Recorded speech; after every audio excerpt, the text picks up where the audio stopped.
और अब एक खास बात, आरजे रमझाझर के दर्शकों से निवेदन है, ताबड़तोड़ बेबाक व बेझिझक खबर देखने व जानने के लिए आज ही चैनल को सब्सक्राइब करें। लाल कलर का बटन सब्सक्राइब बटन है, उसे दबाते ही बेल आइकन आ जाएगा, उसे क्लिक करके ऑल ऑप्शन सेलेक्ट कर दें, जिससे सबसे पहले हमारे द्वारा डाले गए वीडियो आपके पास पहुंचेंगे और आप निर्बाध तरीके से इस चैनल के माध्यम से सारे खबर सबसे पहले देख सकते हैं। नमस्कार।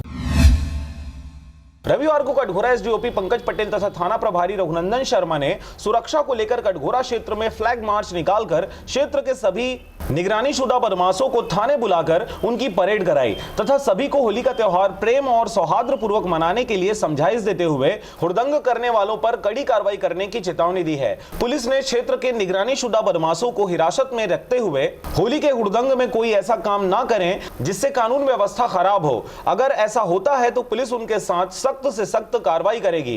पुलिस फ्लैग मार्च के माध्यम से कटघोरा तथा आसपास के क्षेत्र के लोगों को होली त्यौहार शांति व सौहार्दपूर्ण मनाने के लिए जागरूक किया। चूंकि जो है कल होलिका दहन का त्यौहार है और परसों होली पर्व मनाया जाएगा, तो कटघोरा नगर में होली का पर्व पूर्णतः शांतिपूर्ण रहे, इसको सुनिश्चित करने के लिए आज फ्लैग मार्च का आयोजन किया जा रहा है।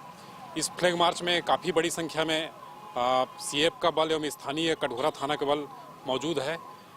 चूँकि जो है असामाजिक एवं जो है कुछ गुंडा तत्वों द्वारा जो है होली के त्यौहार को किसी प्रकार से शांति व्यवस्था को प्रभावित न किया जाए, इसको लेकर जो है फ्लैग मार्च के माध्यम से कटघोरा पुलिस यह संदेश देना चाहती है कि जो भी यदि शांति व्यवस्था में किसी प्रकार का व्यवधान उत्पन्न करेगा उसके ऊपर समुचित वैधानिक कार्रवाई की जाएगी।